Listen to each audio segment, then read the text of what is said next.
உங்கள் மனபாரங்கள் இறங்க வேண்டுமா? உள்ளத்தில் சிவானந்தம் பெருக வேண்டுமா? ஒருமுறை சொன்னால் பாவம் தீரும், இருமுறை சொன்னால் பிறவிப்பிணி அறுக்கும் திருவாசகம் மட்டும்தான் நம்முடைய தலையெழுத்தை மாற்றும். வளைந்தது வில்லு விளைந்தது பூசல் உழைந்தன முப்புறம் முந்தி பர பொருங்குடன் வெந்தவாறு உந்தி பர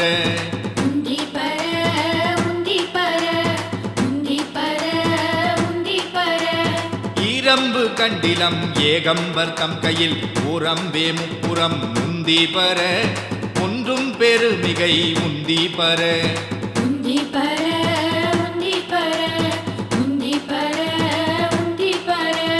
தச்சு விடுத்தலும் தாமடியிட்டலும் அச்சு முறிந்ததென்று உந்தி பர அழிந்தன முப்புறம் முந்தி பர